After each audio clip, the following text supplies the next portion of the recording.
Kenji, salamat ha. Hintayin niyo na ako sa baba. Mag-usap pa tayo.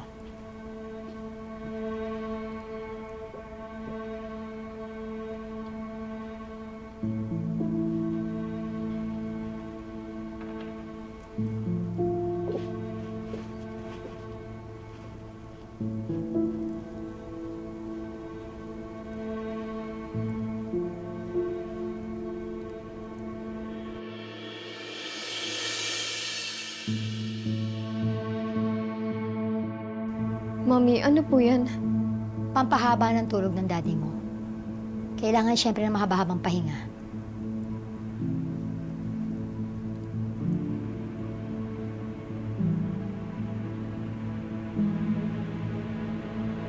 Manuel,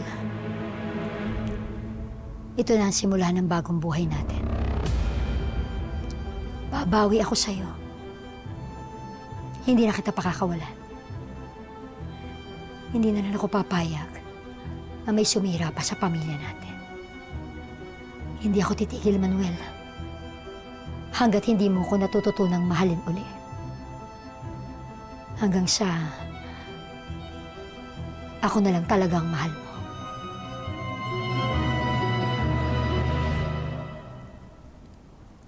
Hayop talaga yung Hazel na yun. Hayop na yun. Nay? Nay! Nay! Nay! Wala rin kami napala eh. Hindi daw nila alam kung saan dinala ni Hazel si tatay. Nay, gusto ko makausap si tatay.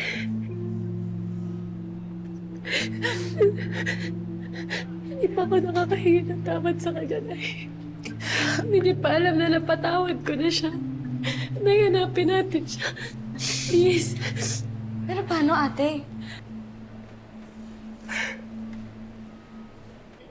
Kasama nila si Jessica pero kanina ko pa siya tinatawagan, hindi niya ako sinasagot.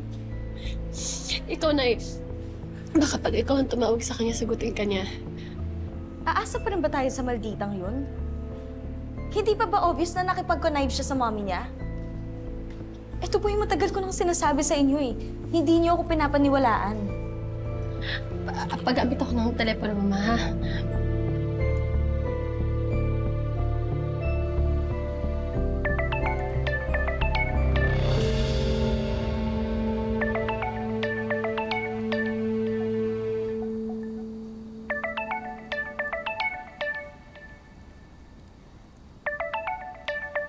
I'm sorry, Tita Felma. Sorry po talaga.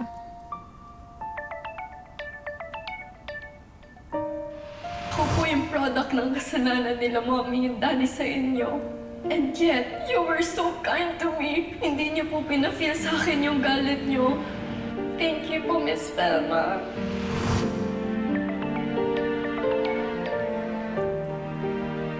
Tita Felma. Jessica? Jessica, nasan kayo? Saan niyo dinala si tatay? Jessica, anak, nag-aalala kami. Hindi dapat nilabas ni Hazel si Manuel sa hospital. Jessica, anak, sabihin mo na, nasaan kayo? Jessica, nasan kayo? Hello? Jessica, Ma'am, Hindi ka talaga marunong sumunod. Mami, worried lang po sila kay Dad. Ma'am, worried lang po sila kay Dad.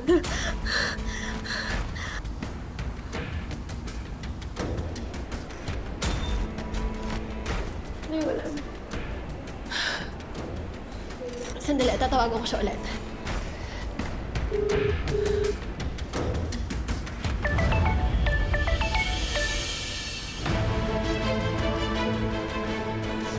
Hindi niya sinasagot.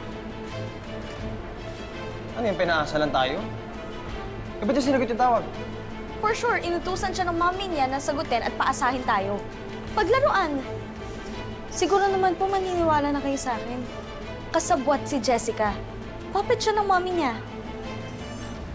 anak, Hindi ako pwedeng paglaruan ni Jessica.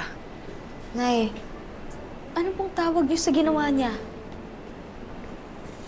Nay, stop na po sa pagdidefend sa kanya, please. Hindi mo alam kung ano nangyayari sa kanya.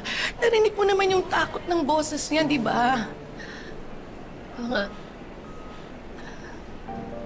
Baka nahuli siya ni Hazel. Kulin, sumasobra ka na kay Jessica.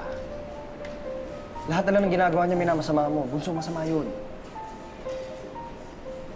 Huwag ka naman masyadong negative. Kay Jessica, kapatid natin siya.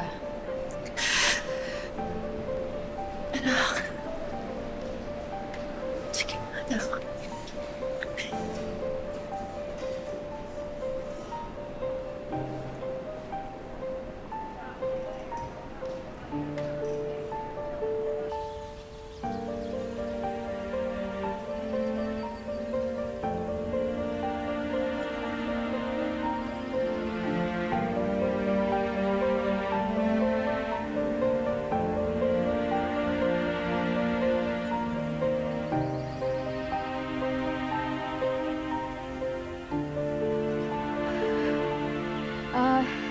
Excuse me po. Pwede po magtanong? Ano yun? Ay, nako. O sige, sige, balik ka mamaya ah. Ma'am, anong lugar po ito? Kamalig to iha. Dito, may kawayan. Ha? Relax ka lang iha. Ano nangyayari sa'yo? Parang naliligaw ka. Jessica?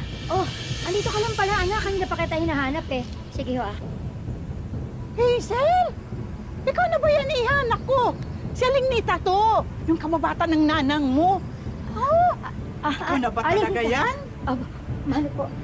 Kumusta na ho kayo? Ito, malakas pa rin sa awa ng Diyos. Naku, huli kitang nakita, dalaga ka pa. Tingnan mo nga naman ngayon. Buti nadalaw kayo. Bakasyon lang ho. Iniisip kong ipagawa yung lumang bahay namin. Pero, tsaka ho tayo magkwentuhan ha. Dalawin ko ho kayo dyan. Ay, so kami, may gagawin pa kami. O, sige, po. sige. Balik ka ha. Apo.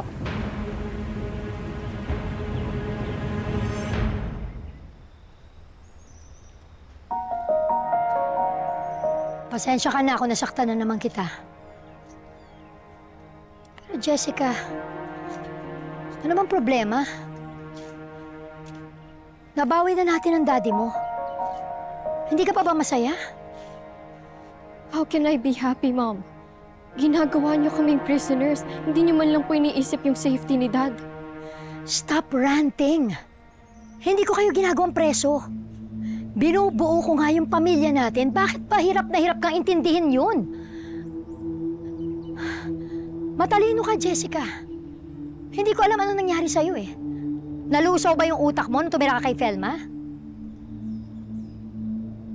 Anong gusto mo? Bumalik ang daddy mo sa kanila at pamilya nila ang mabuo?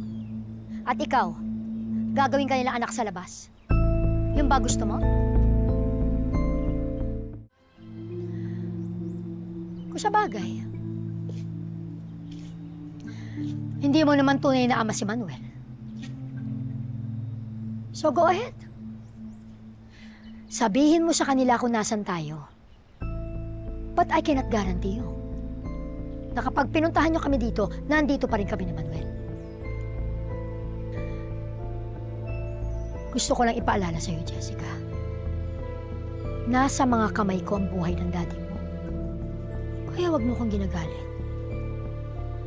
Dahil kapag nagdilim ang paningin ko, hindi ko alam. Baka kung anong gamot ang maipainom ko sa kanya. Mommy, are you serious? Mom, Yes.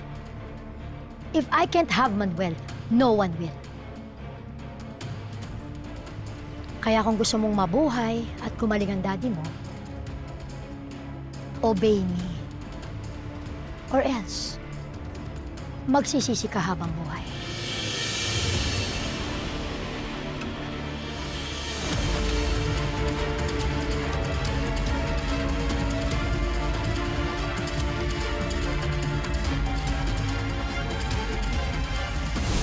Nadadami na talaga yung ospital dito sa mga problema mo sa buhay mo eh. Relax, Miles. I'm resigning.